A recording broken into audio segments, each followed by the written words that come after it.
Bonjour, bonjour tout le monde. Bonjour et bienvenue. Bon, eh bien, chapeau, on a plein de monde. Bienvenue à Aguilas. Ben, écoutez, il est 13h01. Ce que je vous propose, c'est qu'on commence et puis ben, les personnes qui arriveront avec un peu de retard, on les accueillera aussi tranquillement, hein, elles prendront en cours. De toute façon, il y a un replay qui va vous être envoyé, donc pas de souci.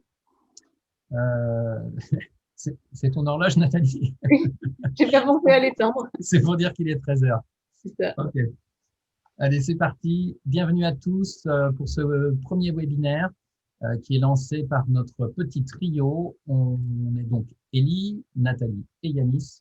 On fait partie de Cohésion Internationale, qui est une coopérative française qui a pour but de diffuser un peu partout dans les organisations ce qu'on appelle le management humaniste. Voilà, donc on accompagne toute organisation qui souhaite utiliser les outils de l'intelligence collective au profit à la fois de leur projet pour tenter d'atteindre leurs objectifs, mais de faire ça en prenant en compte le facteur humain. Voilà, ce qui n'est pas fait par toutes les entreprises, semble-t-il. Alors, le sujet du jour, c'est le relationnel au service de la performance. Souvent deux termes qui ne sont pas forcément associés, mais qu'on peut croire un peu en compétition l'un avec l'autre. Euh, voilà, c'est en rapport un petit peu avec ce que je viens de dire avant. Notre intervenante aujourd'hui est donc Nathalie Labarre. C'est le premier webinaire d'une série de webinaires qu'on va lancer en 2021 sur ces sujets autour de la qualité de vie au travail, du management, de la coopération dans les équipes, de la performance et des relations entre les personnes. Alors, Nathalie, tu es consultante et formatrice associée donc chez Cohésion Internationale. Tu es basée à Angers et tu es spécialiste des relations humaines dans le cadre du travail. Et tu interviens partout dans le monde francophone. Ça, c'est pour ceux qui ne seraient pas en France, mais voilà. Euh, alors, je vais vous expliquer un petit peu la manière dont va se dérouler ce webinaire. Je vais dans un instant donner la parole à Nathalie. On va utiliser, pour ceux qui ont suivi nos formations, la technique de la conférence participative. En tout cas, on va s'en inspirer. Donc, ça se déroule de la manière suivante. Nathalie, je vais te donner 8 minutes dans un premier temps pour que tu puisses nous dérouler une première séquence d'informations sur la thématique le relationnel au service de la performance.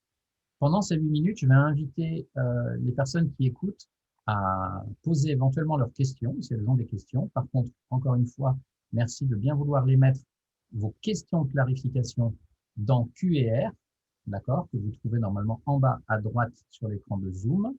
Et si par contre vous avez des réactions, c'est-à-dire que par exemple vous n'êtes pas d'accord avec ce que dit Nathalie, eh bien il y a deux manières de le signifier. Enfin non, la première manière, ah ben non, on ne pourra pas l'utiliser aujourd'hui. Donc il y a une manière de le signifier, c'est dans converser ou discussion. Là, vous pouvez mettre votre opinion, voilà. Alors soit vous n'êtes pas d'accord avec elle, soit au contraire, vous êtes d'accord avec elle et vous avez envie d'aller dans ce sens-là et puis mettre un petit mot pour expliciter votre pensée, c'est là que vous cliquez. Et cet exercice n'est pas anodin. En fait, ça fait partie des exercices fondamentaux qu'on utilise à Cohésion lorsqu'on implémente la sociocratie dans les organisations. Voilà. Alors, Nathalie, suite à tes 8 minutes, je prendrai une ou deux questions que j'aurai lues donc, dans le petit panel QR, là. Je te poserai les questions, je t'inviterai à réagir, à répondre, pardon. Et puis ensuite, on repartira sur une autre séquence. Ça marche? C'est clair pour toi, Nat, je pense, hein, on la prépare ensemble. Ouais. Si on a le temps, peut-être on laissera réagir une personne. On va essayer ça au niveau technique. Je crois qu'on peut donner. Alors, je regarderai le temps, je vais être un petit peu maître du temps aussi pour que toi, Ouais, tu sois vraiment carrément. concentré sur le fond. Et puis, je verrai si on peut donner la parole à des personnes, à une personne au fur et à mesure. Et sachant que sinon, si à la fin, si on termine pas trop tard, on pourra faire ça aussi peut-être à la fin. Voilà. Nathalie, j'ai mon petit chrono. Je me permettrai peut-être à 8 minutes, si je vois que tu n'as pas fini, de te dire que normalement le temps est écoulé. Et puis normalement, tu as ton petit chrono toi aussi. Donc, concentration les amis pendant 8 minutes. Nathalie, le relationnel au service de la performance, c'est à toi. Merci. Alors, je vais partager mon écran. Au niveau technique, ça ne se passe pas comme j'aurais voulu. J'avais prévu autre chose, mais ça fait partie des aléas Est-ce que Yanis ou Elie, vous pouvez me dire si on voit bien l'écran Ouais, partagé? c'est parfait. Super. Alors, donc je vais faire 3 séquences de 8 minutes si tout se passe bien. Et donc la première, je voudrais vous livrer 3 clés en fait qui me semblent importantes pour faire en sorte que le relationnel se passe bien en milieu professionnel parce que, à mon sens, c'est au service de la performance. Donc c'était l'objet de ce webinaire. Moi, je remarque d'une manière générale que quand je baigne dans un relationnel qui est fluide, qui est simple, alors ça ne veut pas dire qu'il n'y a aucune tension, aucun conflit, hein, pas du tout. Ça veut dire que, au contraire, on les traite, les tensions, les conflits, que je peux m'exprimer, que je suis entendue au fur et à mesure, eh bien, je suis plus performante. Je suis plus efficace. J'ai expérimenté il n'y a pas très longtemps dans un moment de tension avec un de mes collègues où je m'observais moi-même en parlant et je me suis rendu compte que j'arrivais pas à être claire dans mes propos, pas aussi claire que je ne le suis d'habitude. Et je me suis dit, vraiment, la qualité d'écoute de la personne en face de moi, elle m'aide aussi. Enfin, on est vraiment interliés et ça m'aide à être claire. Et quand la personne, elle est vraiment disposée à m'entendre, à m'écouter, et quand c'est fluide, je suis plus claire. Par contre, quand il y a des tensions, je le suis moins. Donc, du coup, pour moi, ça influe vraiment sur la performance, sur l'efficacité, voilà, dans la production, dans la productivité, dans le travail qu'on a à faire. Donc, la toute première clé pour que le relationnel se passe bien, à mon sens, c'est de connaître et d'assumer sa personnalité.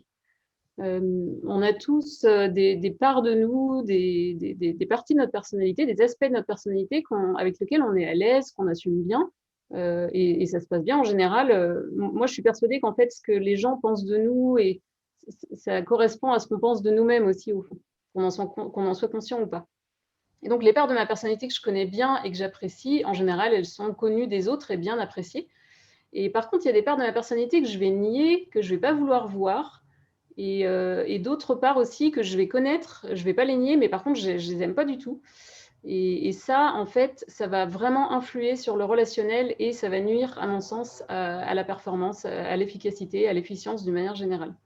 Et donc, du coup, moi, j'ai entrepris il y a quelques années d'essayer de connaître. Alors, bon, moi, j'y étais un peu à fond parce que c'est ma grande passion, mais d'essayer de vraiment connaître ma personnalité. Pour ça, il y a plein d'outils disponibles. Je vais juste en citer quelques-uns là pendant les quelques minutes qui me restent.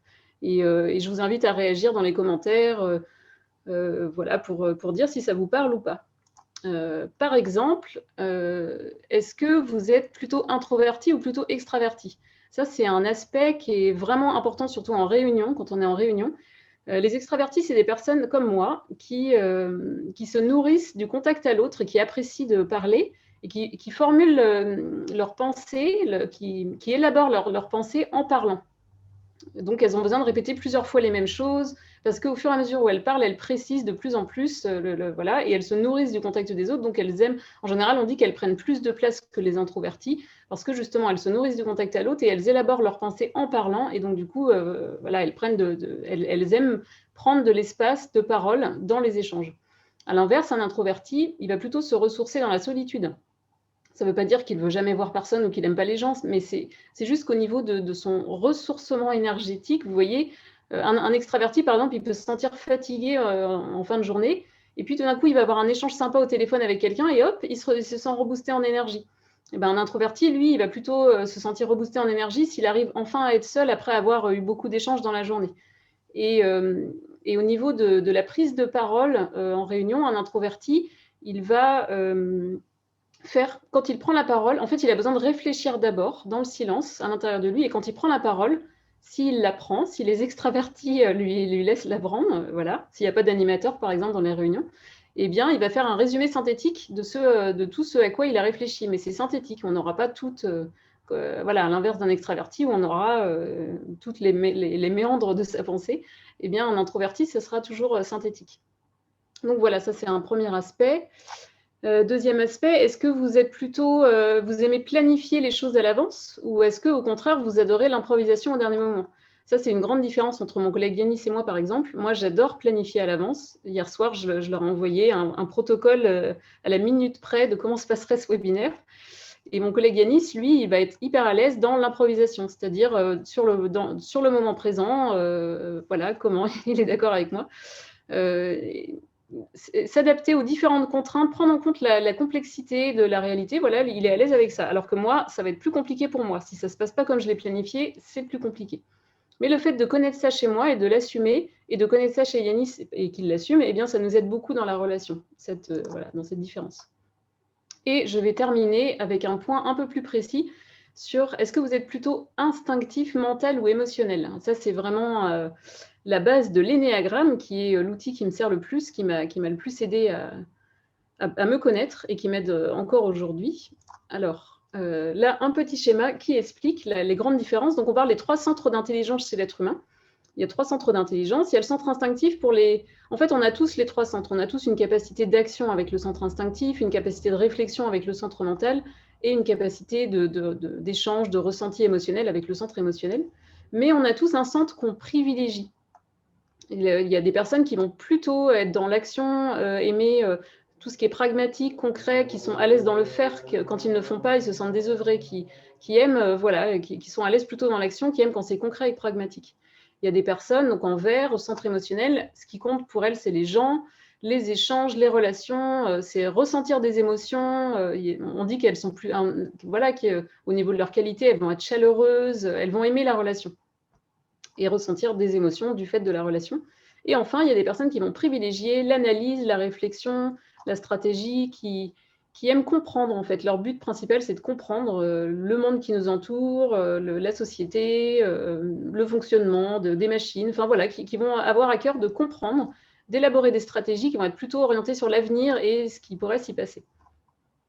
À chaque centre, il y a une émotion aussi principale. En tout cas, quand c'est mal vécu, ça va être la colère pour le centre instinctif, la tristesse pour le centre émotionnel et la peur pour le centre mental. Donc quand ça ne va pas, voilà, les personnes du centre mental, elles sont plutôt dans la peur de l'avenir. Quand ça ne va pas, une personne du centre émotionnel, elle est triste parce qu'elle est déçue, en fait, soit d'elle-même, soit de la relation qu'elle a avec une autre personne ou un groupe de personnes. Et le centre instinctif, c'est sa colère qui va être déclenchée quand il a l'impression d'être en insécurité, par exemple, ou que les choses ne se passent pas comme il aurait souhaité que ça se passe. Donc voilà, j'arrive au bout de mes 8 minutes et je vais laisser mon collègue Élie lancer un petit sondage pour savoir si vous êtes plutôt instinctif, mental ou émotionnel.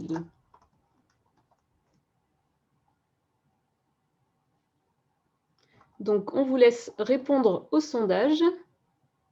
Par exemple, moi, j'accède au sondage. Ah oui, je veux bien que tu le laisses, Élie, encore un petit peu, parce qu'il faut que je fasse une capture d'écran. Voilà, hop.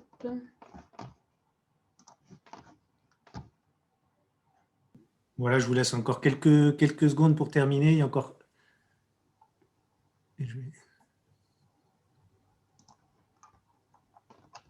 Hop, je mets fin au sondage. Et je vous partage. OK. Alors, on a entre autres, j'imagine que Flavia a répondu, elle fait partie des 6 personnes qui ont dû répondre « Je n'arrive pas pour l'instant à déterminer » et elle nous a écrit « Je navigue dans ces 3 centres selon les circonstances ». OK. Alors, on a un petit peu plus d'émotionnel. Ça ne m'étonne pas, étant donné le sujet du webinaire, mais c'est un peu moins instinctif. Ouais, c'est pas étonnant. J'ai cru voir passer j'ai pas vu la discussion, mais dans les questions-réponses, des personnes qui disent est-ce qu'on est vraiment l'un des 3 ? Non, on n'est pas l'un des 3, on a les 3 en fait. Comme j'ai dit tout à l'heure, on a vraiment une capacité d'action. On met tous en œuvre des actions tous les jours. On a une capacité de réflexion, bah pareil, on utilise notre mental pour réfléchir tous les jours. Et on a tous une capacité à ressentir des émotions et à se relier aux autres.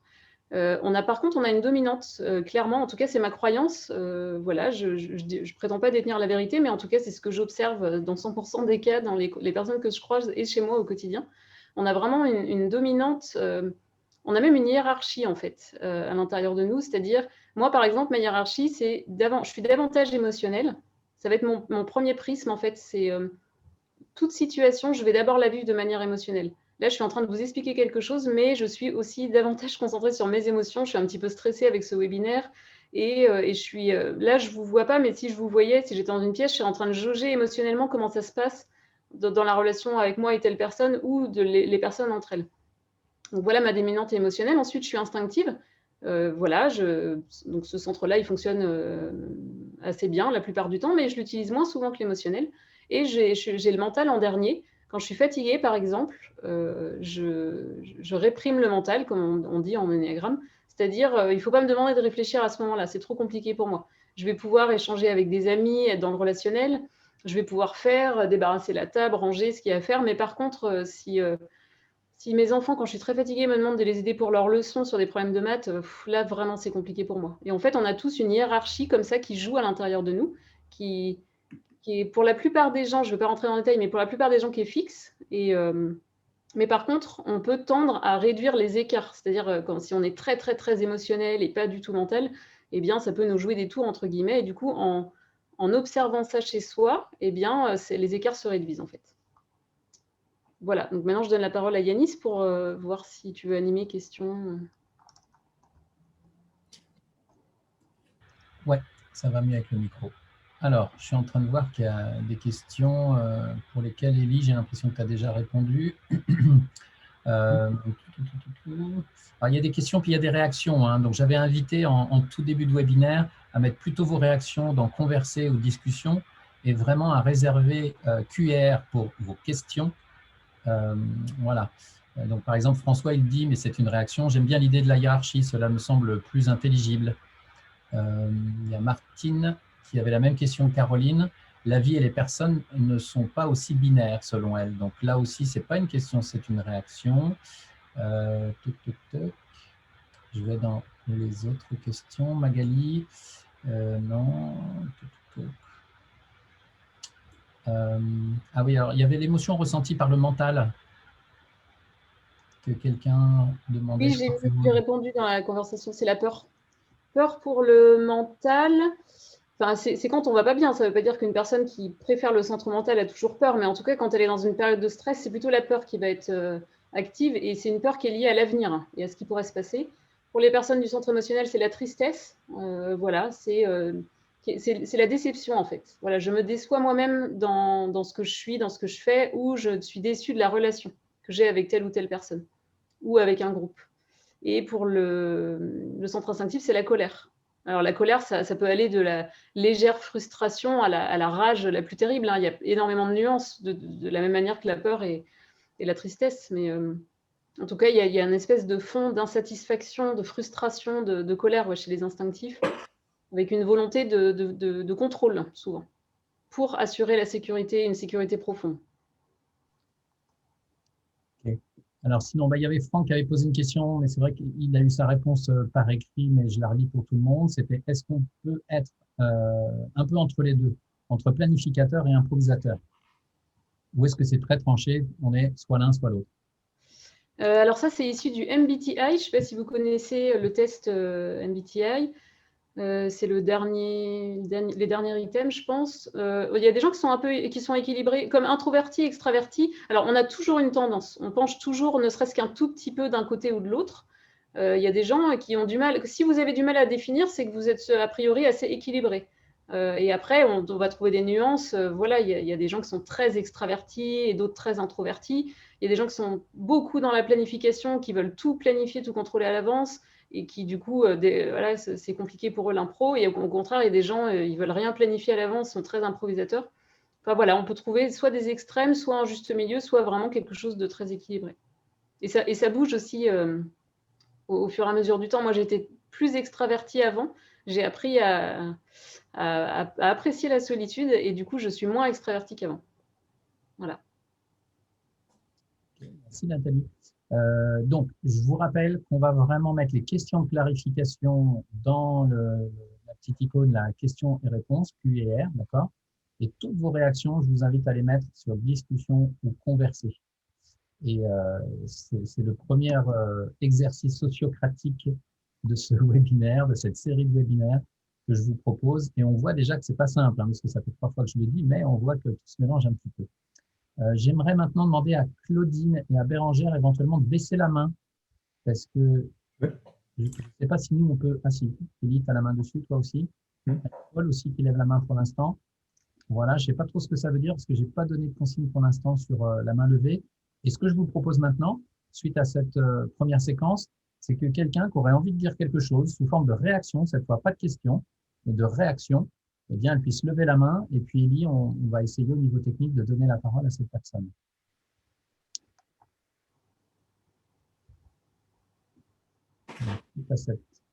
Voilà. S'il y a des personnes qui ont envie de réagir, là, vous pouvez lever la main et je vous donnerai la parole. Voilà.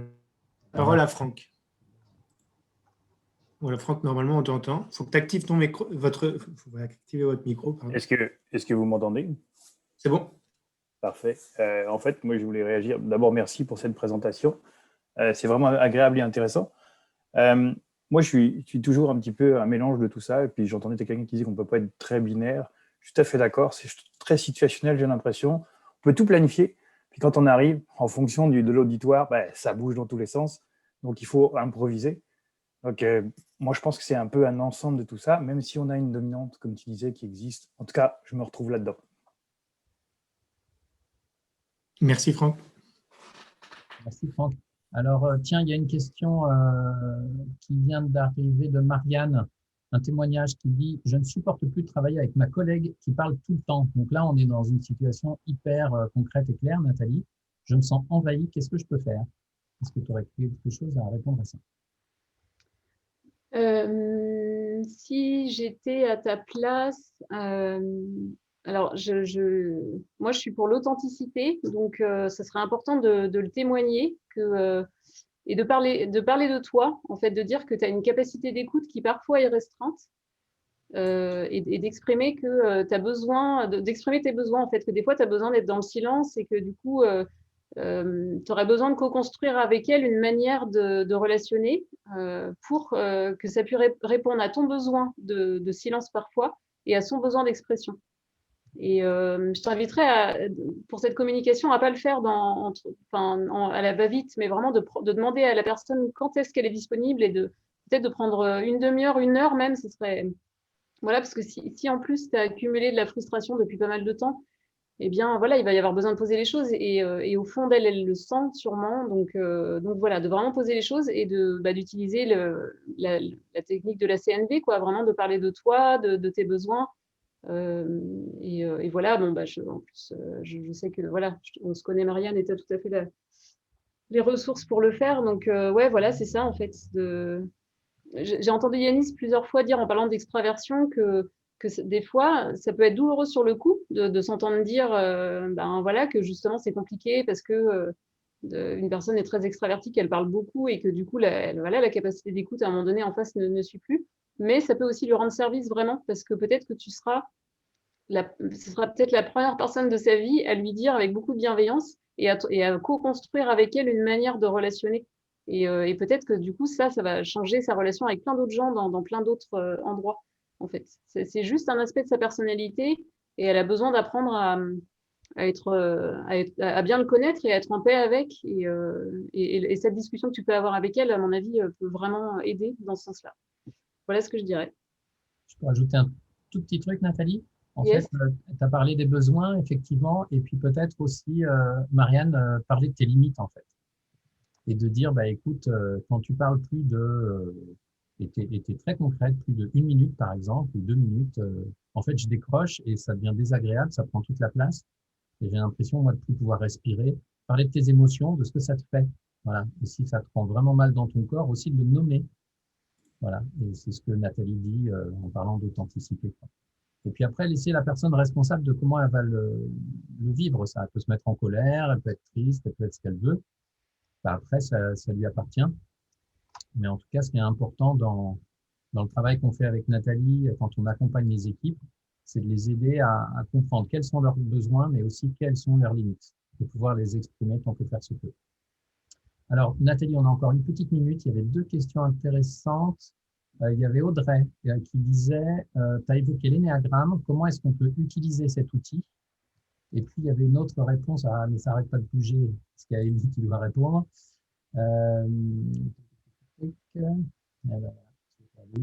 Mais je commence à répondre à Audrey. Ouais.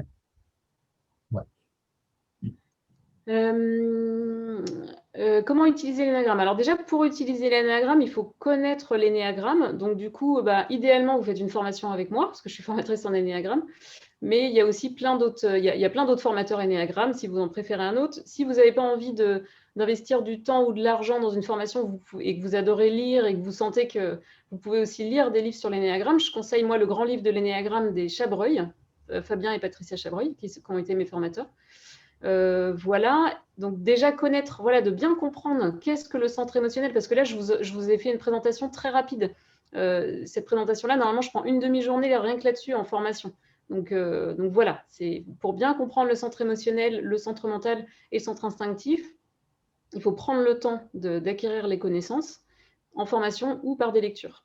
Voilà. Et après, comment on utilise au quotidien l'énéagramme? Eh bien, une fois qu'on a découvert son profil de personnalité, eh bien, c'est par l'observation de soi au quotidien, en fait, vraiment, et d'arriver à...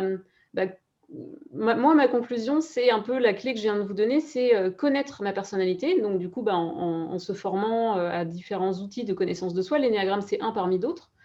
Et ensuite, de l'assumer, c'est-à-dire vraiment de pouvoir dire...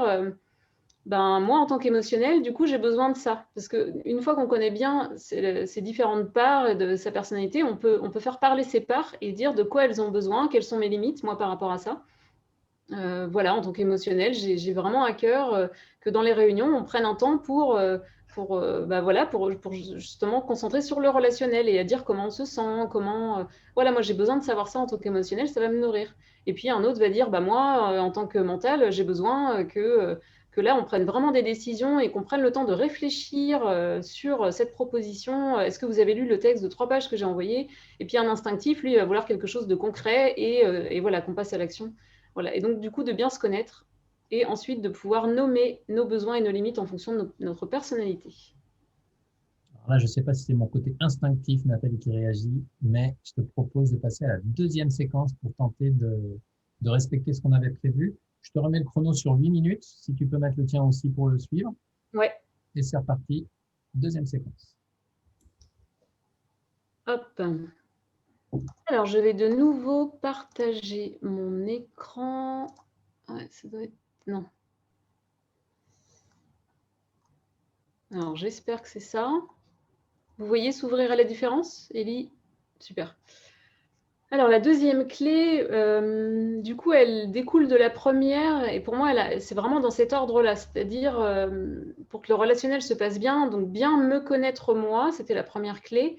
Connaître ma personnalité et pouvoir justement exprimer du coup assez facilement, en tout cas de plus en plus, parce que c'est un chemin, de plus en plus facilement, quels sont mes besoins, quelles sont mes limites en lien avec ma personnalité. Et bien sûr, comme il y a plusieurs personnes l'ont dit, rien n'est figé. Il y a un jour où je vais avoir plus besoin de ci ou de ça. Voilà, mais la personnalité, c'est quelque chose de très mouvant aussi, mais en tout cas de pouvoir se connaître et assumer et oser poser nos besoins. Donc la deuxième clé, c'est moi j'ai des besoins, mais l'autre aussi. Et j'ai des limites, et l'autre aussi en face, il a des limites et des besoins. Et donc du coup, ça va me demander, si je veux que le relationnel se passe bien, de m'ouvrir à la différence qui est face à moi. Et des différences, il y en a plein, plein, plein. Ça peut être simple des fois, et des fois, ça peut être compliqué. Des fois, il y a des gens qui sont différents de moi, et je trouve ça plaisant, amusant, voire très stimulant, nourrissant, enrichissant. Et il y a des fois où j'ai l'impression que ça vient, c'est douloureux à l'intérieur, ça vient heurter mes valeurs, où je ne comprends absolument pas, et voilà, je vais être soit déçue, soit ça va me mettre en colère, ou ça peut me faire peur. Voilà, donc du coup, je vais vous présenter un outil. Donc voilà, certains connaissent, un outil, c'est un schéma en fait, qui montre, à mon sens, une des grandes différences fondamentales qu'on va retrouver et qui va vraiment venir heurter et créer de la complexité et de la difficulté dans les relations. C'est la grande difficulté. Pour ceux qui connaissent la spirale dynamique, à mon sens, c'est aussi... il y a le côté gauche de la spirale avec les couleurs chaudes et le côté droit de la spirale avec les couleurs froides. Et il y a vraiment une grande différence entre les deux. Et là, ce schéma-là explique bien cette grande différence aussi. On retrouve donc le premier axe là-haut, c'est l'axe de l'efficacité.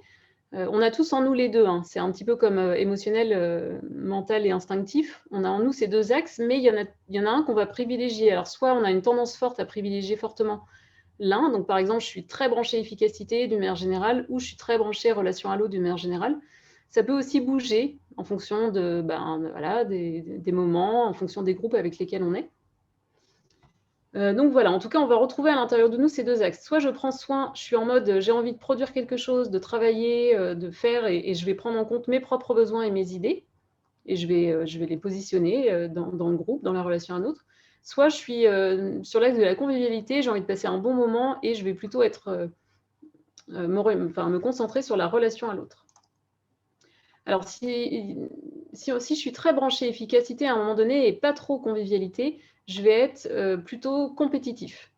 Par exemple, l'exemple que j'aime bien donner en général, c'est pour les jeux de société. Les gens qui veulent gagner, en général, ils ont plutôt une tendance compétitive, même si ça ne les définit pas de manière totale et absolue, mais en tout cas, voilà, on a des tendances fortes et il y a des gens qui vont avoir des tendances compétitives. Moi, par exemple, quand je joue à un jeu de société, j'ai envie de gagner. Je vois Elie qui sourit parce que j'ai déjà joué pas mal de fois avec lui et il me connaît bien dans cet aspect-là de ma personnalité. J'ai envie d'amener ma solution dans les groupes dans lesquels je suis, j'ai des idées, j'ai envie de les apporter. Et du coup, comme je suis dans la compétition, je suis contre les autres. Les personnes qui se préoccupent pas trop de l'efficacité ni de la convivialité peuvent être à un moment donné en retrait. On a tous vécu ça, des fois dans des réunions, dans des groupes, où on sent qu'on n'a pas trop d'idées à apporter et on n'est pas trop bien avec les autres, soit parce qu'on n'a rien à faire là, soit parce que ce jour-là, on est préoccupé par autre chose, ou parce que il y a trop de tension et on voudrait avoir plus de tranquillité, et bien du coup, on se met en retrait, on ne participe pas. L'énergie, elle est plutôt sans, quoi. Voilà, on ne donne pas. Les personnes qui, à un moment donné, s'occupent beaucoup de la relation à l'autre et sont fortement sur l'axe de convivialité, sans forcément prendre en compte l'axe de l'efficacité, sont dans l'accommodement.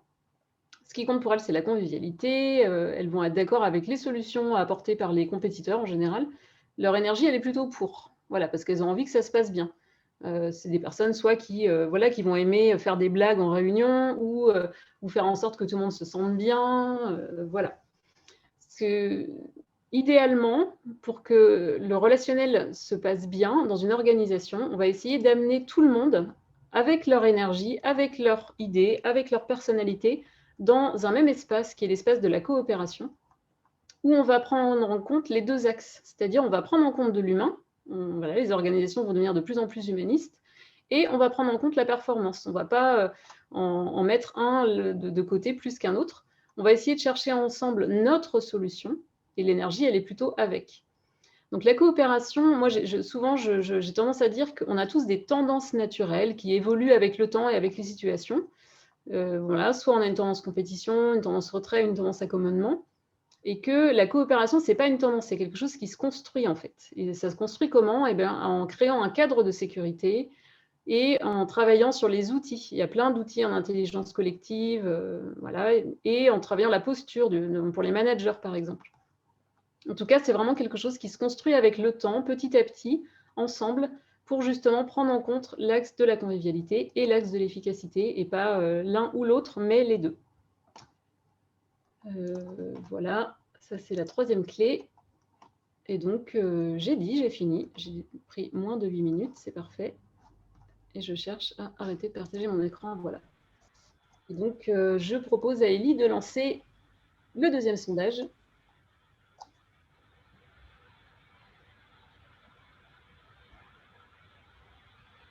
Quelle est votre tendance dominante en équipe? Est-ce que vous êtes plutôt travail, voilà, quand vous arrivez au travail le matin, c'est pour produire, c'est pour remplir vos missions. Voilà, on vous a peut-être déjà reproché d'être un peu trop sérieux. Ou, en tout cas, pour vous, ce qui compte, c'est vraiment de produire, de faire, d'être efficace. Ou alors, c'est pour vous plutôt d'abord la convivialité, les relations humaines qui comptent, c'est vraiment important pour vous, et l'efficacité, ça viendra après. Ou alors vous vous sentez déjà équilibré dans ces deux aspects, parce que vous avez déjà travaillé justement toutes ces notions de coopération, d'intelligence collective, ou dans votre personnalité, c'est déjà d'emblée comme ça. Ou alors vous avez du mal à définir aujourd'hui.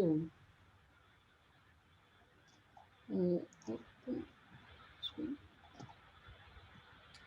ne suis pas très surpris des résultats. Vous allez les découvrir dans un instant. En attendant, peut-être demander à Lucie, je ne comprends pas ta question. Votre outil peut-il être utilisable si on l'affiche avec votre nom? Je ne comprends pas bien ce que tu veux dire, si tu peux C'est le schéma, je pense. Est-ce que le schéma peut être utilisé? Oui, mais avec votre nom. Je ne comprends pas ce que ça veut dire. Avec le nom de… Alors, sur le site d'Alter Ego, parce qu'on vient de passer à Cohésion, mais le site d'Alter Ego est toujours actif, je crois que le schéma est en ligne, avec la licence Creative Commons qui va bien. Mais c'est à vérifier, en tout cas. Vous avez mon mail, comme vous êtes inscrit au webinaire, vous avez mon mail et vous pouvez me demander la version Creative Commons, je pourrais vous l'envoyer par mail. Je viens de comprendre la question grâce à ta réponse, Nathalie, c'est bon. Alors, le résultat. 82% se sentent équilibrés. Wouhou! C'est chouette, ça. C'est un peu pour ça que, moi, tu vas dire, Nathalie, ce que tu en penses, mais j'ai l'impression que le public de Cohésion internationale, les gens qui sont intéressés par nos interventions, nos accompagnements, nos formations, sont des gens qui ont déjà effectivement en eux cette notion de facteur humain qui est déjà bien présente. Parfois, j'ai reconnu certains noms, donc je ne vais pas dire qui, mais parfois des gens qui ont bien souffert dans leur entreprise, qui étaient justement confrontés à une hiérarchie qui ne prenait pas en compte ce facteur, le facteur relationnel, et du coup, qui, après avoir pas mal souffert, ont décidé de quitter leur boîte et qui se rapprochent de nous pour voir comment on peut manager, comment peut-être créer une nouvelle boîte avec des règles du jeu différentes pour trouver un équilibre entre les deux. Mais on a quand même 2 personnes qui sont vachement axées performance. Donc pour eux, c'est super nouveau ce que tu viens de raconter.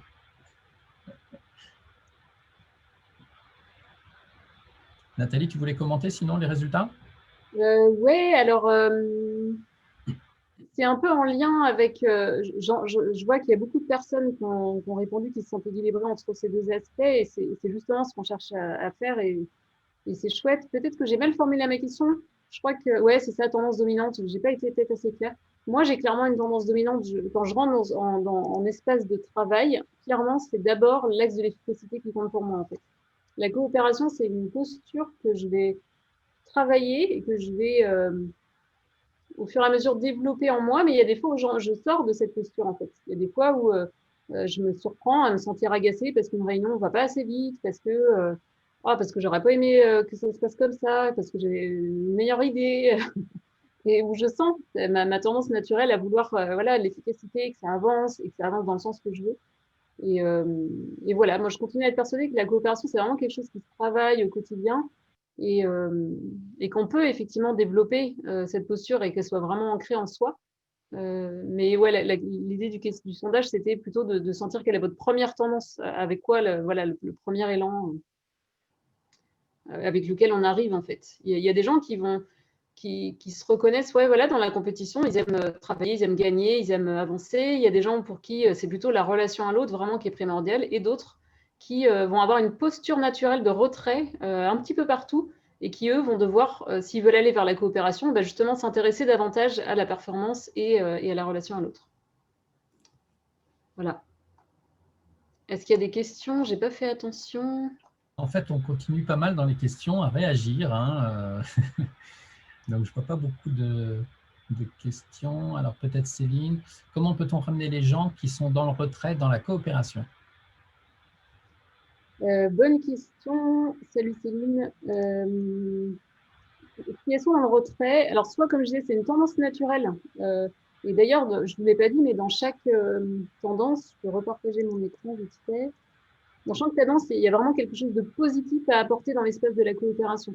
Les gens qui sont compétiteurs, ils ont beaucoup d'énergie, ils sont concentrés, performance, ils ont plein d'idées. Donc, du coup, dans l'espace de coopération, ils vont venir avec toutes ces idées. Oui. Nathalie, excuse-moi de te couper. Est-ce que tu aurais posé quelque chose sur ton ordi? On t'entend moins bien que tout à l'heure. Non, j'ai rien fait. Un truc devant ton micro? Non, non. Ok, moi je te laisse reprendre, mais bon. J'essaie de parler plus fort, ok. Les personnes dans l'accommodement, ce qu'elles apportent, bah, c'est leur sens du relationnel, l'humanisme, l'attention à l'autre. Et les personnes dans le retrait, eh bien, elles permettent au groupe de prendre du recul, d'avoir une vision calme, distanciée en fait de la situation.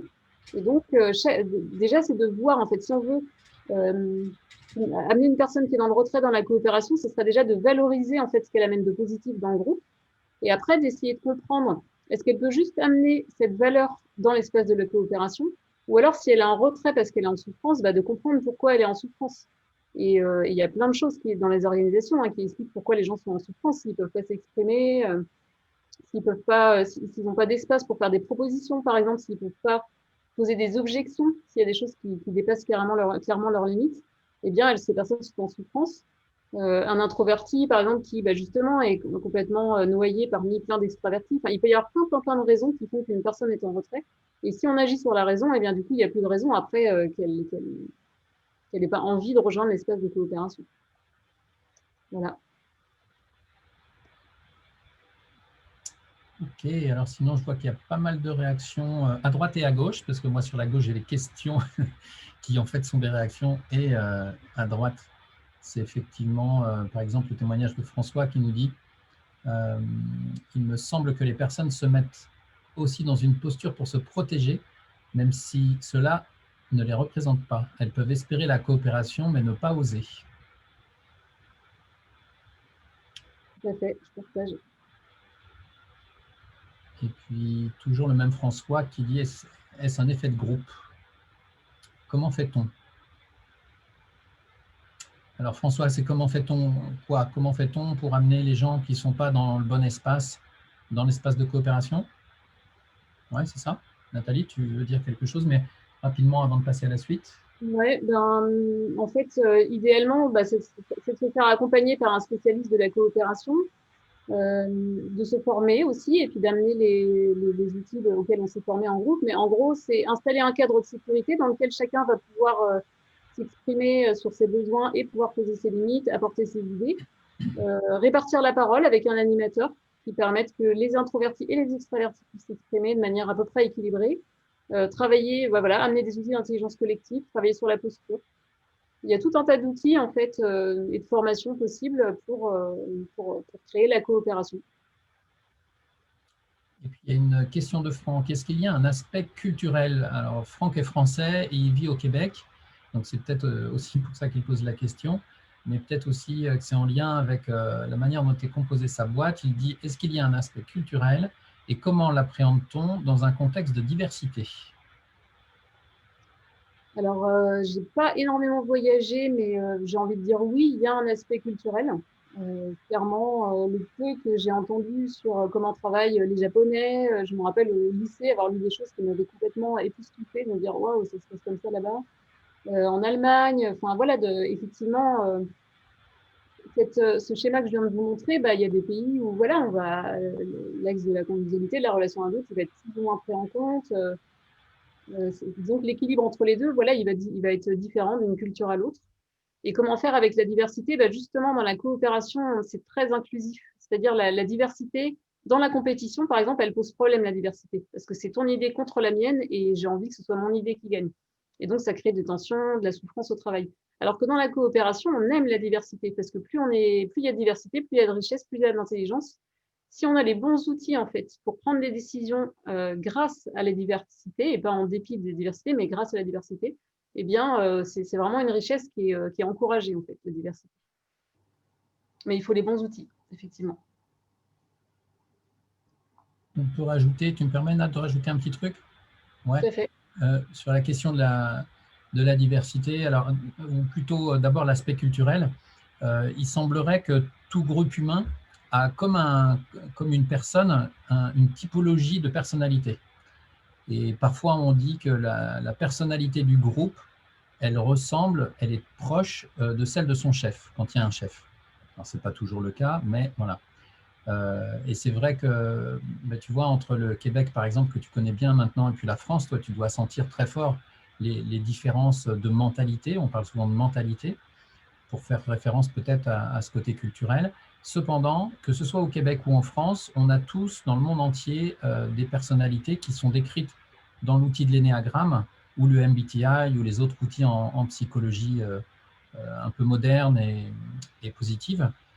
On a tous des personnalités différentes, et du coup, plus on les connaît, comme disait Nathalie tout à l'heure, plus on va être en mesure de mieux comprendre nos propres réactions, nos manières de voir les choses, et puis aussi plus en mesure de comprendre les personnes qui sont en face de nous. Donc là où il y a quelques années, j'aurais réagi inconsciemment en me disant « mais cette personne-là vient de dire un truc qui est absolument stupide, je ne comprends pas sa réaction, Ou alors, moi qui suis un mental, je me rappelle de collègues qui pleuraient lors des réunions. Et moi, je n'arrivais pas à comprendre qu'on puisse se mettre à pleurer en réunion professionnelle. Quel mélange entre voilà, justement ce que je pensais être le professionnel, c'était uniquement ce qui était de l'ordre mental.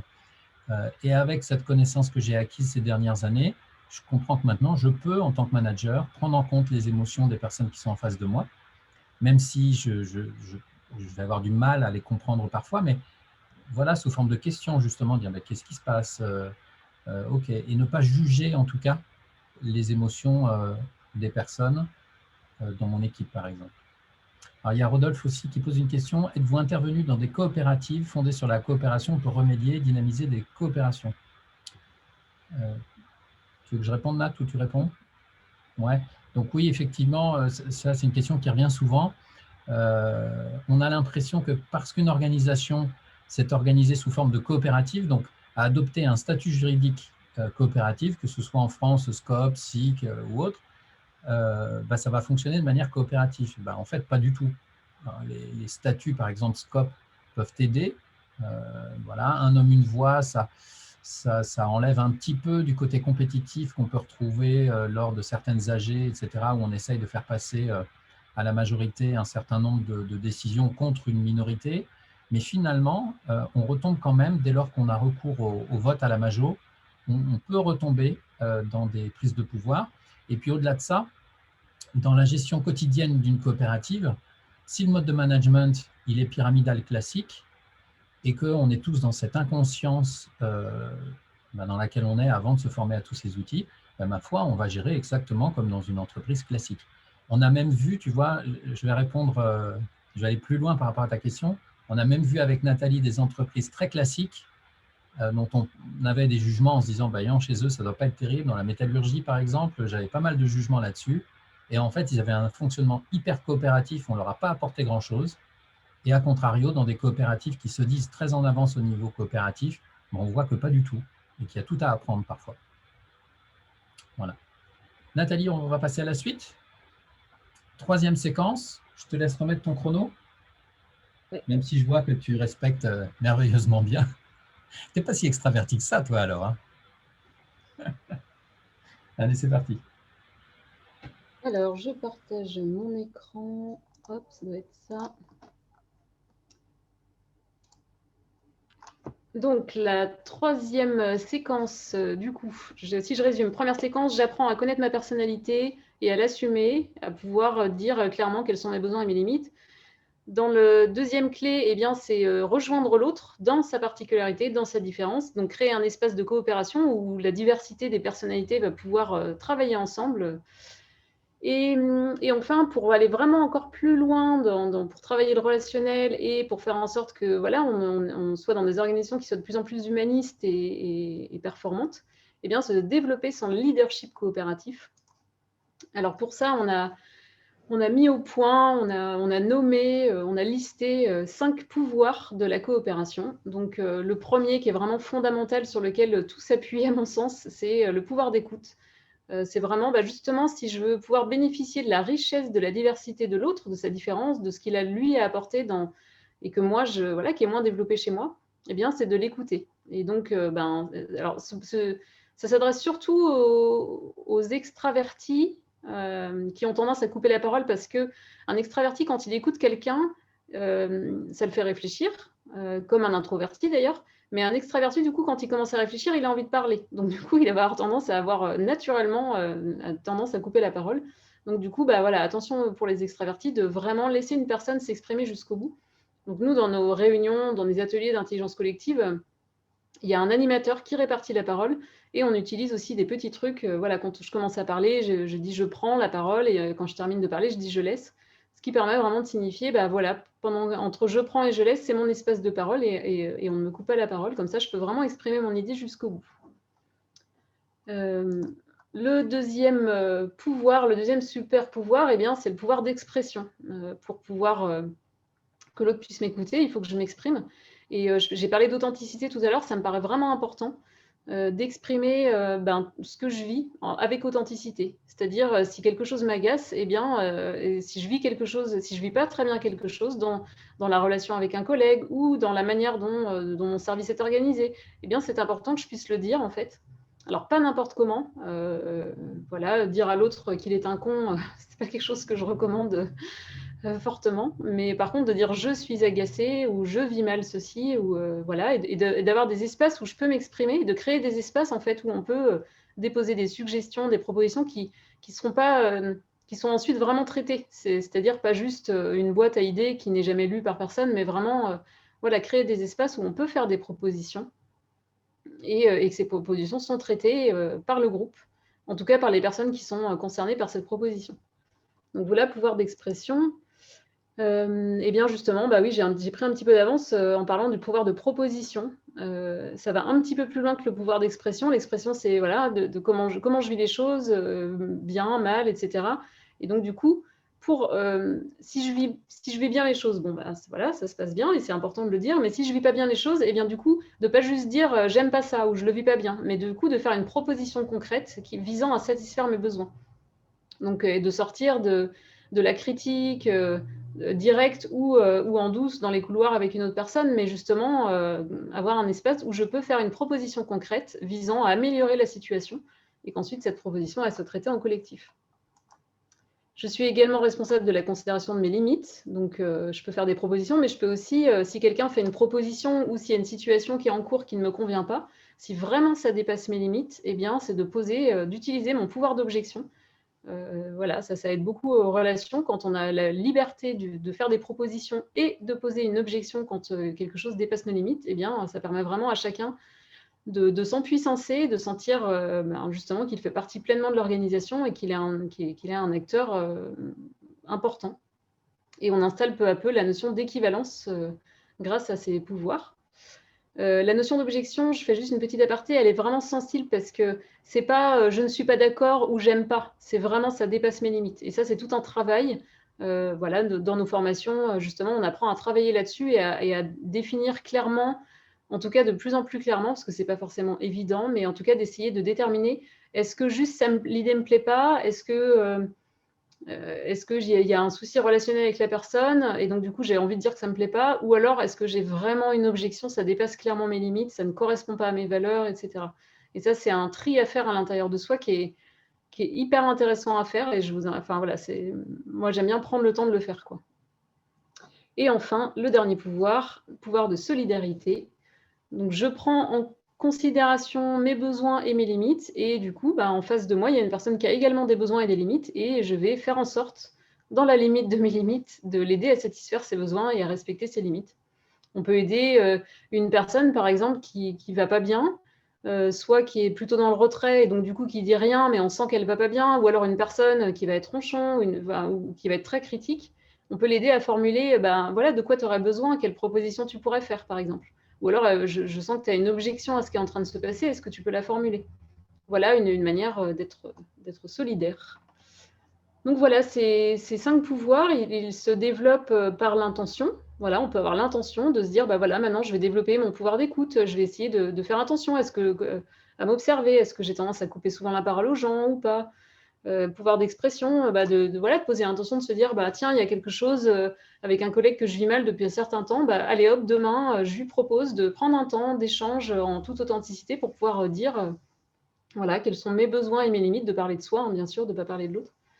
Et puis, voilà, au niveau organisationnel, est-ce qu'il existe des espaces où je peux faire des propositions? S'ils n'existent pas, peut-être de faire la proposition justement qu'ils existent. Comment, voilà, est-ce que j'ai la possibilité d'émettre une objection quand j'ai une réelle objection à poser? Et à quel point je suis, voilà, où j'en suis par rapport à la solidarité? Est-ce que j'ai tendance à être le sauveur et à surprotéger mes collègues, voilà, ou alors est-ce qu'au contraire je suis complètement détachée et chacun se débrouille?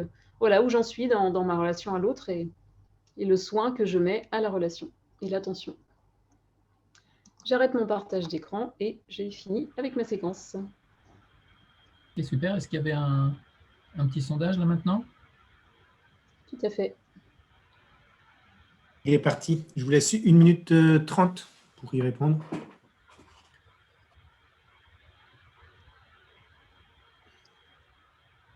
Donc la question, c'est bien actuellement, hein, comment vous vivez votre environnement relationnel.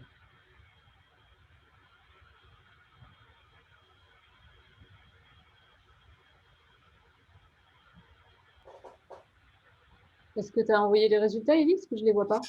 Non, non, pas encore. Là, c'est bon. Je mets fin au sondage. Ok. Et je vous partage le résultat. Tac. Je te laisse commenter, Nathalie. Je fais des captures d'écran ici. En même temps.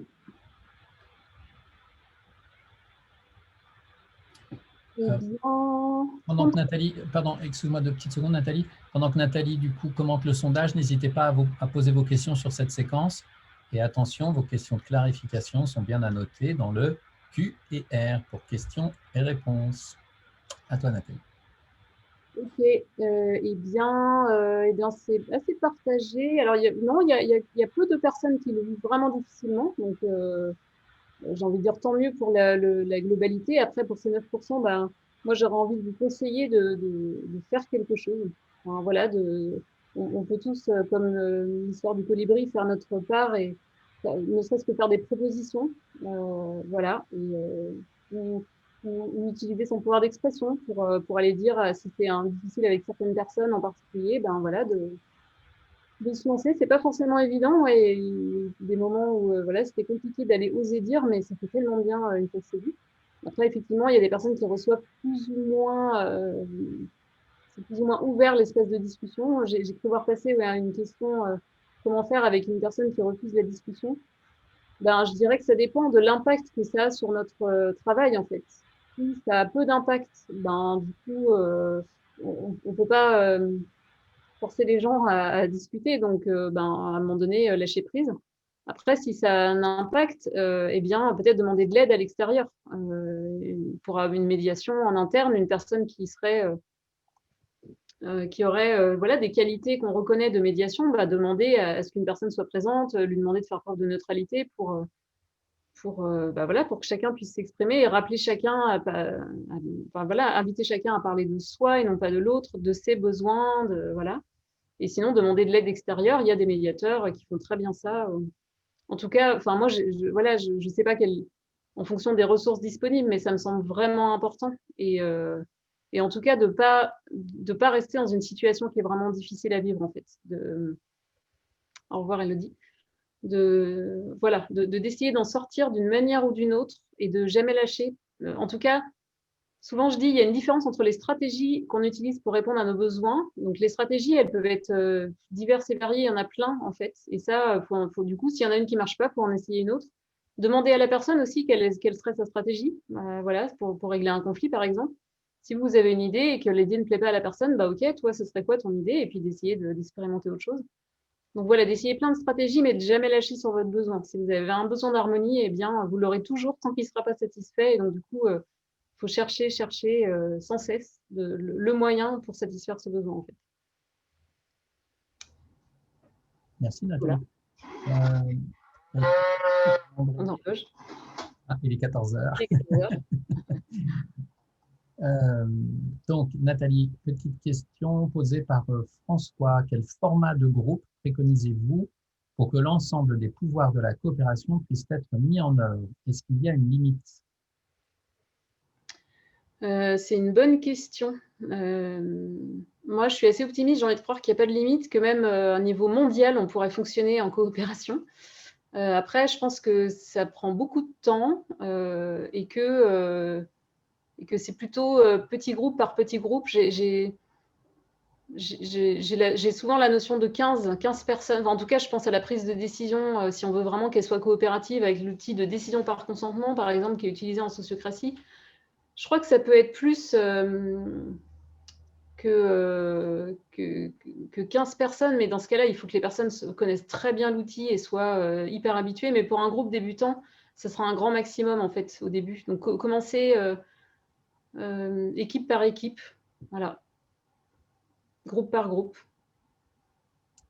Après, peut-être ce qu'on peut rajouter, François, c'est que, tu vois, dans les accompagnements qu'on fait, où on s'inspire de la sociocratie, effectivement, on va vérifier que chaque groupe est composé de 12, 15 personnes maximum. Alors, il semblerait, d'après les neurosciences, que c'est 12 en fait. C'est même pas 15, c'est 12. Et qu'au-delà de 12, il y a des choses qui fonctionnent plus bien et qu'un manager, par exemple, ne peut pas manager correctement plus de 12 personnes. C'est déjà beaucoup. Mais en tout cas, l'idée, c'est de subdiviser effectivement l'organisation en sous-groupes de, on va dire, jusqu'à 12 personnes et de mettre en place tout un tas de règles entre ces sous-groupes pour que ces règles qu'a énoncé Nathalie et puis ses pouvoirs puissent se diffuser dans l'organisation. Voilà. Donc, c'est un peu complexe, on ne peut pas en parler aujourd'hui, mais on en parlera lors de nos prochains webinaires. Il y a Ellie qui me fait signe que ce serait bien qu'on fasse un petit peu de participatif et donc je propose à l'un d'entre vous de bien vouloir prendre la parole pour nous dire, on est bientôt sur la fin du webinaire, un petit peu ce que vous en avez retenu, pensé, apprécié ou au contraire, ce avec quoi vous n'êtes pas d'accord. La parole est à vous. Donc là, c'est pas une question, c'est une réaction. Alors, pour que je vous donne la parole, il faut que vous leviez la main pour savoir à qui donner la parole. Alors, ça ne sert à rien de lever la main devant son ordi, on ne vous voit pas. Il faut lever la main en cliquant sur quoi, Élie? Sur lever la main, je pense qu'il y a un petit… je ne l'ai pas, moi, le symbole, mais normalement, vous avez une petite main. Ouais. On espère que quelque part, vous avez un symbole lever la main.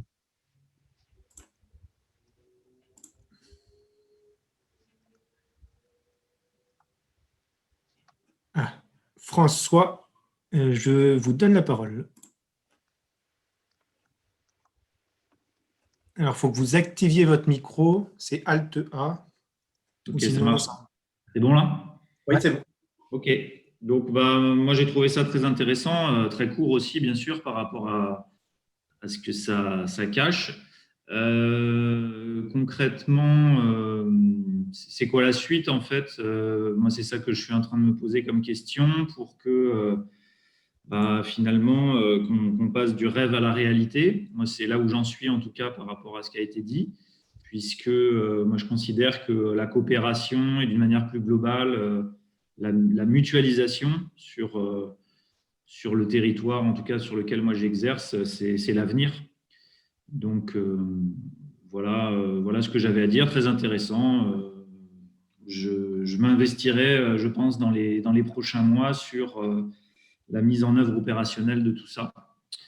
Et je pense qu'il faut quand même, oui, si j'ai envie de le dire quand même, c'est pas à la portée de n'importe qui, c'est qu'il faut quand même déjà amorcer soi-même un chemin personnel et professionnel. Vous l'avez dit au début, et je trouve que c'est bien de le dire, mais peut-être d'insister plus là-dessus parce que moi, j'ai avancé déjà, mais je vois bien qu'il y a quand même un fossé entre ce qu'on nous vend au quotidien et ce qu'on souhaite au plus profond de nous. Voilà, donc ça se fait pas du jour au lendemain. Bon, voilà, je m'arrête là. Merci en tout cas à vous. Et merci d'avoir affiché. Alors, c'est quoi? C'est la suite là qui est affichée. J'ai pas eu le temps de lire. J'ai commencé à répondre à ta question. Tu as commencé par la question, c'est quoi la suite en fait, pour passer de ce beau rêve qu'on t'a présenté aujourd'hui à la réalité et transformer la réalité. Donc là, une des suites possibles, c'est effectivement de vous inscrire sur les formations que Nathalie et moi on donne.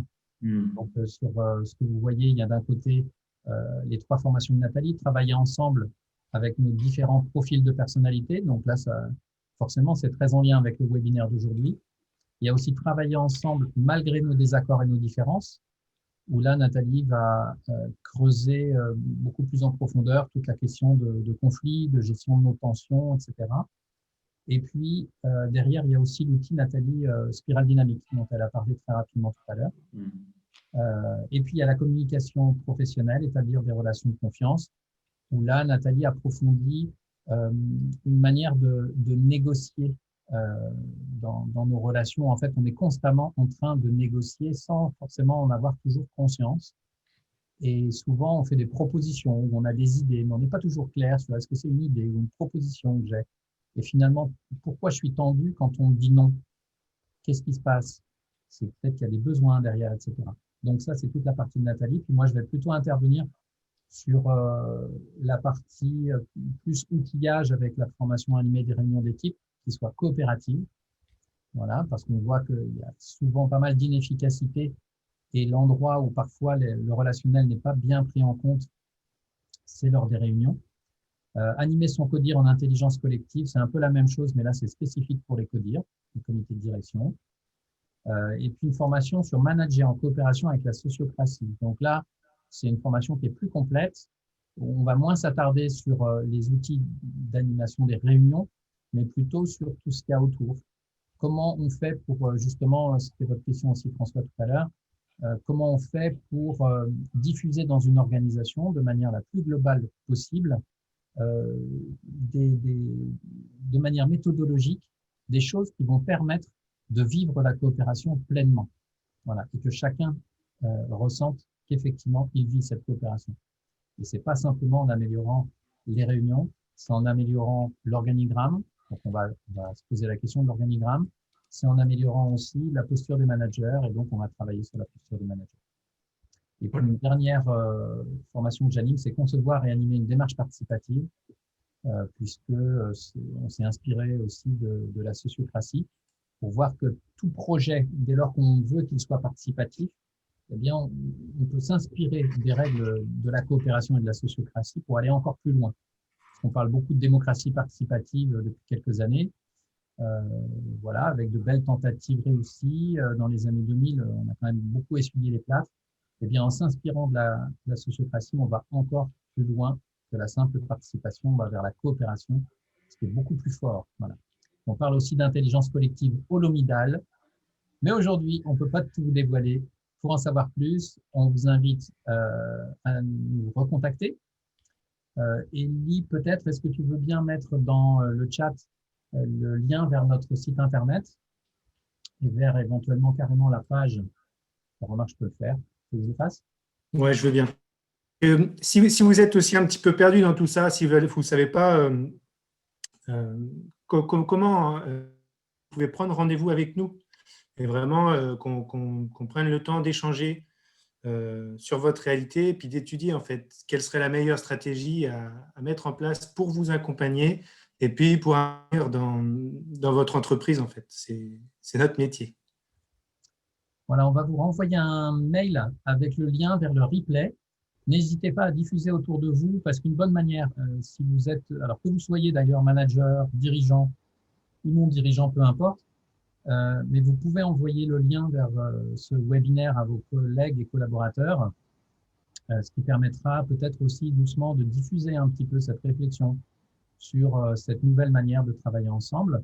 Et peut-être que comme ça, vous allez pouvoir vous constituer une petite équipe, un think tank, je ne sais plus comment on dit en français, enfin un petit groupe au sein de votre organisation qui va porter ça et qui va faire en sorte que les choses doucement vont bouger. Alors, si vous voulez que ça aille beaucoup plus vite que doucement, bah, l'idéal, c'est effectivement de se faire accompagner, idéalement par nous, mais ça peut être par d'autres, peu importe.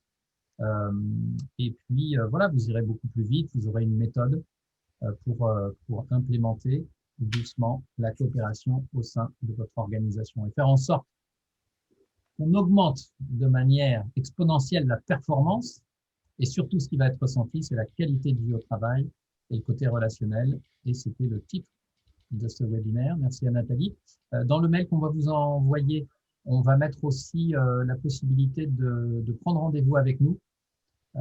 Et puis, on va vous mettre le lien vers le site internet là que j'ai mis tout de suite. Alors, c'est le lien d'Alter-Ego. Pour l'instant, on n'a que le site d'Alter-Ego. Bientôt, on aura un catalogue au sein de Cohésion Internationale. Peut-être certains d'entre vous sont au courant si vous avez lu notre newsletter. Alter-Ego est en train de disparaître et Nathalie, Élie et moi, on vient d'entrer dans la coopérative Cohésion Internationale. Voilà. Bah, écoutez, Nathalie, tu veux peut-être nous dire un petit mot de la fin?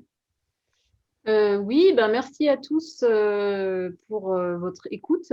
Voilà, c'est un peu frustrant de ne pas vous voir et voilà, je préfère les petits groupes où voilà, je suis en relation en bon émotionnel. J'aime voilà les relations, les échanges avec les gens et donc j'aime mieux être et encore mieux en présentiel. Mais bon, voilà, le contexte fait que c'est compliqué et donc les outils webinaires comme ça, c'est quand même bien pratique. Peut-être ouais, le mot de la fin, ce serait de dire voilà, merci et peut-être si certains veulent continuer à échanger encore un petit peu, on peut on peut accorder encore quelques minutes, soit donner la parole à certains ou continuer à répondre aux questions s'il y a des questions qui arrivent. Voilà, on peut encore rester quelques minutes à échanger. Ouais, voilà, c'est possible. On va faire ça. Nous, on va se donner jusqu'à 14h30. En tout cas, officiellement, le webinaire est terminé. Pour ceux qui veulent nous quitter et qui ont d'autres priorités, n'hésitez pas. On vous remercie d'avoir été si nombreux à nous suivre. C'est une très grande réussite. Moi, j'ai envie de dire à mes deux collègues, un grand bravo. C'est super chouette. Merci à Nathalie d'avoir impulsé ça juste avant décembre. Moi, je l'aurais plutôt fait en janvier, mais voilà, c'est super chouette. Et puis, pour ceux qui veulent rester un petit peu avec nous, on va ouvrir les micros. Alors, pas de tout le monde, mais comme tout à l'heure, vous allez pouvoir lever la main. Et puis, Élie va vous donner la parole pour que vous puissiez nous partager ce que vous avez envie de nous partager à la fin de ce webinaire. Merci Bérangère, à bientôt. Et puis, oui, et bon après-midi à tous ceux qui s'en vont. Là, il y a plusieurs personnes qui disent merci, au revoir. Merci, voilà, il y a une personne qui a demandé combien on a été. Je n'ai pas regardé jusqu'au maximum combien on a été. Alors, j'ai cru voir 66 à un moment donné. Ouais, 67, c'est ça à peu près. Ouais, par rapport au nombre d'inscrits, c'est impressionnant. Oui, c'est un gros pourcentage d'inscrits, donc c'est chouette. Merci tout le monde. Alors, est-ce que quelqu'un lève la main pour nous partager quelque chose? Alors oui, on a Franck, je crois, qui lève la main. Et puis il y a Michel aussi après. Que vous m'entendez? Ouais. Parfait. Bon, d'abord, merci. C'était vraiment fort instructif. Moi, j'ai l'impression d'être à la bonne place. Ça me rassure. Et puis, ce que je voulais dire, c'est qu'évidemment, ce que disait l'autre personne juste avant moi, ce qui nous manque, c'est la suite, les outils qui vont aller avec, puis c'est bien correct. Moi, je serais intéressé par certaines des formations que j'ai pu voir affichées tantôt par Yanis. La question, c'est que, moi, j'ai le décalage horaire avec vous autres, c'est quand même pas anodin. Et pour moi, c'est le petit déjeuner dans pas longtemps. Et puis, il y a le côté, je suis dans un contexte gouvernemental, donc tout a tendance à fonctionner par appel d'offres. Donc, je vais essayer de me rapprocher soit Diani, soit Nathalie pour voir un petit peu comment ça peut fonctionner. Puis, parce qu'il y a quelques trucs que je ferai déjà pour moi pour créer le laboratoire d'idées dont vous parliez tantôt, le think tank dont tu parlais, Yanis. Parce qu'au Québec, ils tiennent très très fort au mot français. Je ne sais pas si vous savez ça. Donc, je vais voir un peu ce qui est possible de faire, mais personnellement, il y a beaucoup de choses là-dedans. Je pense qu'il y a des possibilités énormes, surtout que je suis dans un contexte où on implante l'agilité dans un mode coopératif. Donc, ça peut avoir beaucoup de résonance. Voilà, c'est ce que je voulais dire. Bon, super. Tu sais, Franck, Cohésion a eu, puis je vais répondre en même temps à Catherine qui demande si on intervient en Belgique aussi. Les débuts de Cohésion internationale, si ça s'appelle international, c'est parce que justement, ils travaillent à l'international. C'est un peu moins le cas en ce moment, mais rien ne nous empêche de répondre à un appel d'offres, qu'il soit québécois ou belge ou autre.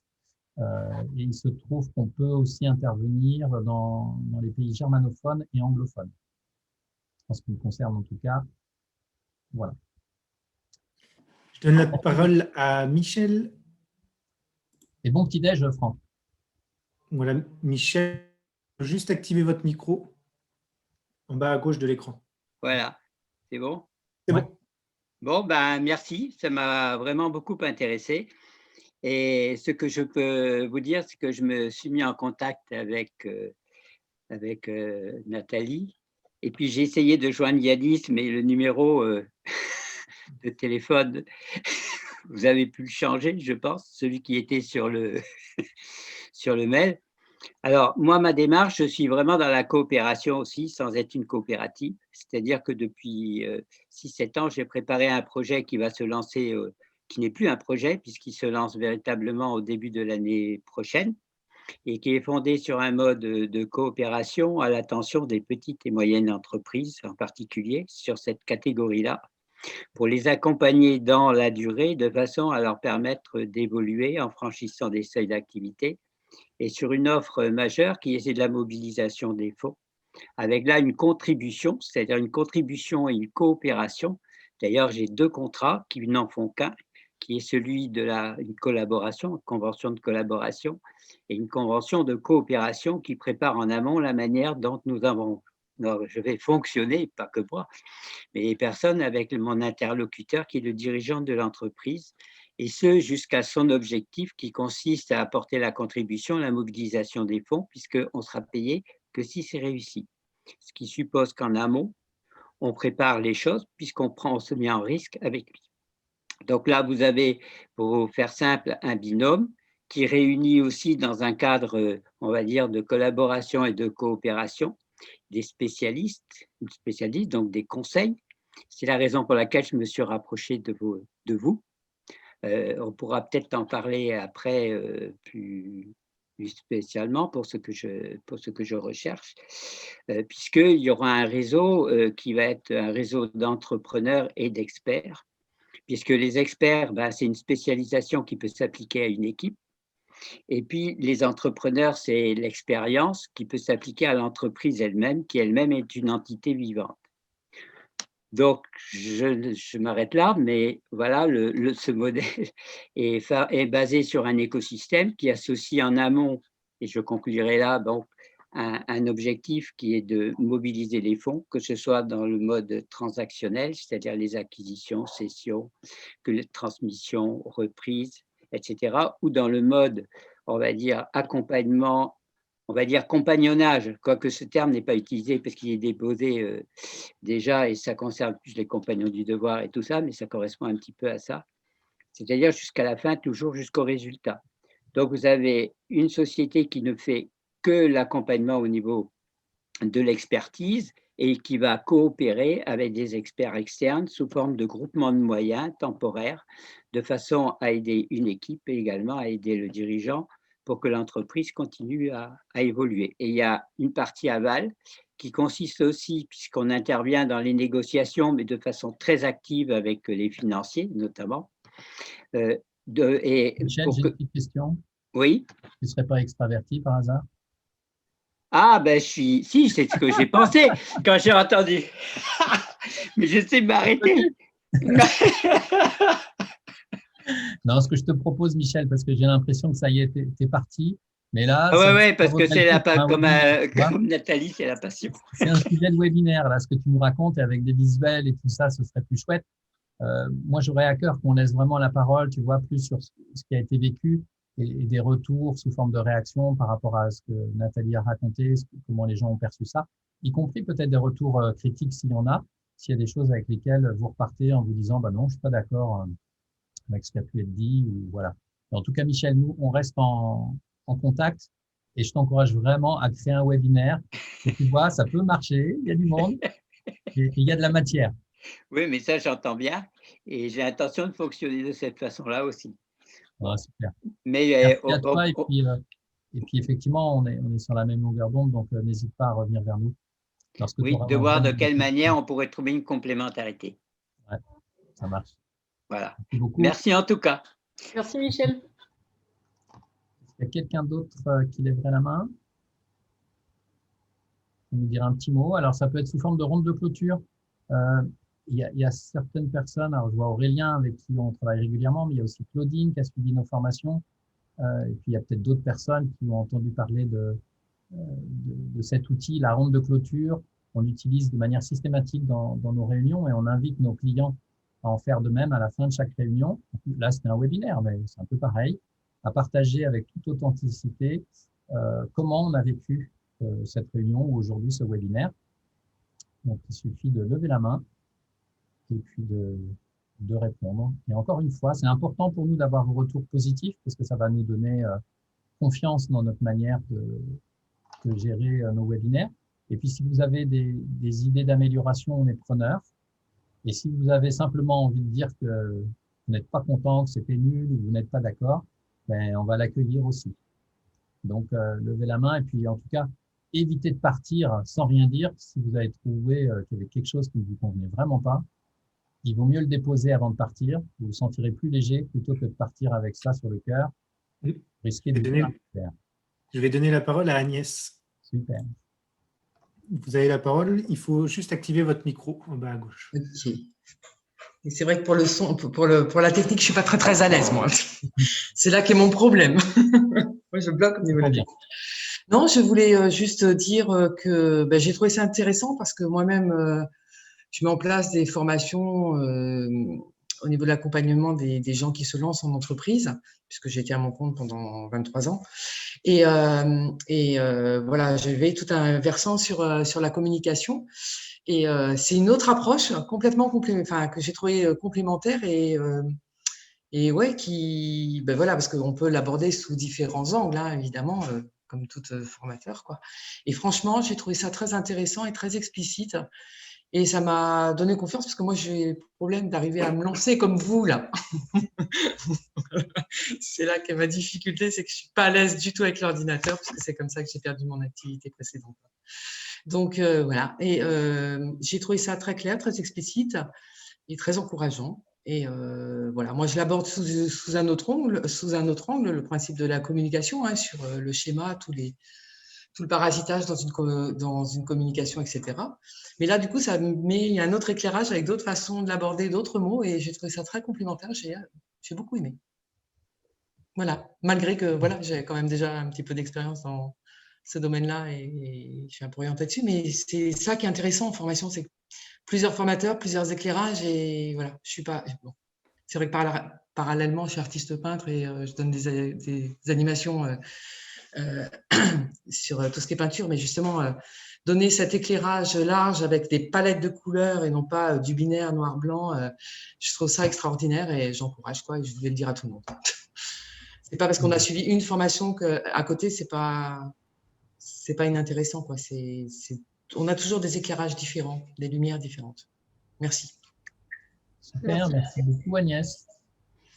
Bienvenue. Et puis, si tu veux faire des webinaires également, l'outil Zoom est maintenant vraiment au top, hein. Je pense qu'on peut le dire, Nathalie. Il faut payer par contre pour la version webinaire, mais une fois que tu payes pour ça, ça fait tout le boulot quasiment. Donc, c'est bien. Après, il faut le paramétrer, mais voilà. Oui. Il y a Céline qui lève la main. C'est ça. Je donne la parole à Céline. Alors, Céline, il faudra juste… Oui, c'est bon. Yeah, je crois que c'est bon. Bonjour. C'est bon, bonjour. Alors, tout d'abord, un grand merci à vous. Je suis arrivée en retard, j'en suis désolée, mais de savoir qu'il y a un replay, je crois, si j'ai bien compris, je vais pouvoir réécouter et visionner ce que j'ai manqué, parce que j'ai tenu jusqu'au bout de votre webinaire, ce qui n'est pas souvent le cas, surtout en ce moment de grande fatigue. Donc, un grand bravo et merci encore. Alors, j'aurais plein de choses à dire, mais j'aimerais juste m'arrêter sur une petite chose que peut-être vous approfondissez en formation. Quand vous avez évoqué par rapport aux émotions que la peur pouvait être en lien avec quelqu'un de type mental, si j'ai bien compris, la tristesse avec quelqu'un de type émotionnel et la colère plutôt avec quelqu'un d'instinctif, dans le ressenti. Je ne sais pas si j'ai très bien compris et j'avoue que j'en suis surprise en fait. C'est quelque chose, pour moi, je mettais tout ça dans l'émotionnel en fait. Même si le mental transforme ses émotions en pensée pour moi, mais je sais pas, il y a peut-être quelque chose qui n'est pas clair dans ce que j'ai pu comprendre ou ce que je sais. Oui, il faut venir aux formations de Nathalie. Voilà, c'est ça. Alors, c'est vrai que ça ne se fait pas en 1h30, quoi. Est-ce que c'est une question, Céline, ou est-ce que c'était une réaction? C'est-à-dire, est-ce que tu attends une réponse ou est-ce que tu voulais juste partager sur le fait que ça manquait de clarté pour toi? En fait, c'est une question tout en sachant que j'ai conscience que vous ne pourrez pas me répondre en peu de temps. Nathalie. Je peux essayer d'être concise, ouais. En fait, effectivement, la peur, la colère et la tristesse, ce sont des émotions. Donc, un émotionnel, par exemple, va ressentir toutes ces émotions, même toute la palette des émotions en une seule journée. Un émotionnel, il va être vraiment en lien avec toutes ces émotions-là.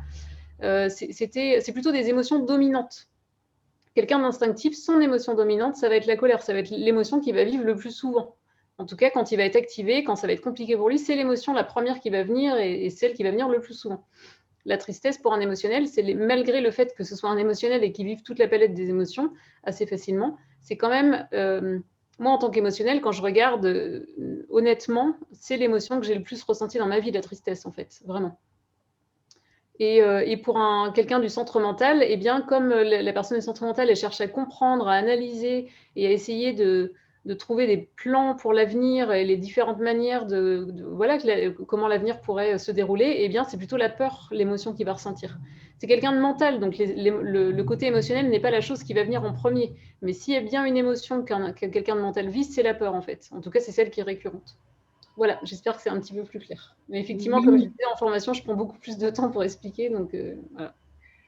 Merci beaucoup. C'est vraiment gentil déjà de m'avoir apporté cette petite réponse qui me permet de patienter jusqu'à une éventuelle prochaine formation. Parce qu'en effet, beaucoup d'impatience pour moi à découvrir tout ça. Et vous tombez à pic, si je puis dire, parce que hier, j'étais en réunion de coaching pour mon projet et je leur disais que, en visio, je leur disais que je ressentais vraiment le besoin de me former, que j'allais contacter Alter Ego. Je ne savais pas que ça s'arrêtait, en fait. Voilà, donc un grand merci. Je reviendrai sûrement vers vous peut-être pour voir un petit peu plus les choses concrètement par téléphone de ce que vous proposez. Céline, t'es la bienvenue. À très bientôt. Et puis, on va boucler la boucle avec Claudine. Claudine, qu'on connaît bien. Ça fait plaisir de t'entendre. C'est dommage qu'on ne te voit pas. Ok, bonjour à vous. Salut Claudine. Alors, j'ai sauté sur la proposition de ronde de clôture, à la fois pour vous remercier, vraiment. J'étais contente de vous voir et de réactiver toutes ces connaissances qui me sont vraiment très utiles, pratiquement au quotidien. Donc, un grand merci à vous. Et puis, peut-être aussi partager avec ceux qui vous ont écouté que quand même, s'il y a des choses, les premières choses peut-être à faire et à expérimenter, c'est de mettre en place les rondes d'ouverture et de clôture. On a l'impression que c'est simple, mais oui, c'est pas très compliqué et oui, c'est super important. Et moi, je suis ravie de ça. À un moment donné, vous avez dit, je ne sais plus si c'est Yanis ou Nathalie, que c'était important de mettre en place les espaces pour pouvoir se parler, pour pouvoir réguler. Et ça, c'est deux espaces assez simples à mettre en place et qui sont très importants. Voilà, c'est ça que je voulais vous dire. Alors, peut-être aussi que c'est important que l'animateur, il délègue la mise en place de ces espaces parce que quand on est sur l'axe efficacité, on a tendance un peu à les oublier. Donc, voilà, moi, ça m'arrive des fois, on fait vite, on est un peu à la bourre et donc, du coup, on oublie la ronde de clôture. Eh bien, non. Voilà. Donc, je voulais partager ça avec vous. Et puis, merci à vous. Merci Claudine, ça fait plaisir de t'entendre et de savoir que voilà, nos formations servent après et que ça polémise un petit peu à droite, à gauche dans vos organisations. Il est 14h30, on va boucler la boucle, donc désolé s'il y avait quelques personnes qui pourraient bien souhaiter prendre la parole maintenant. En tout cas, on vous a donné les liens, vous allez recevoir un mail. Donc, si vous souhaitez revenir vers nous, n'hésitez pas. J'ai oublié de dire une information importante. Le 8 janvier, ce sera notre deuxième webinaire. Je vais demander à Nathalie de l'animer et puis c'est moi cette fois-ci qui ferai le conférencier. Le thème de ce webinaire sera le partage du pouvoir dans nos organisations, comment faire. Voilà, donc j'ai l'impression que des gens comme François, par exemple, pourraient être bien intéressés et j'espère d'autres personnes. Une manière de nous filer un petit coup de main aussi, ce serait de transférer, lorsque vous recevez l'invitation vers nos webinaires, par exemple, de les transférer à des gens autour de vous, ne serait-ce qu'à une, deux ou trois personnes dont vous savez qu'elles sont sensibles à ces questions-là et que ça pourrait les intéresser par rapport à leur situation dans leur boulot. Eh bien, voilà, ça va nous ramener du monde et c'est ainsi qu'ensemble, on va construire, on l'espère, le monde de demain. Voilà, mais aujourd'hui, c'est aujourd'hui. Il faut retourner au boulot pour certains, prendre le petit-déj pour d'autres. Donc, très belle journée à tout le monde. Et puis, au plaisir. Joyeuses fêtes à tous. Et joyeuses fêtes, ouais. Au revoir tout le monde, merci. Bye bye.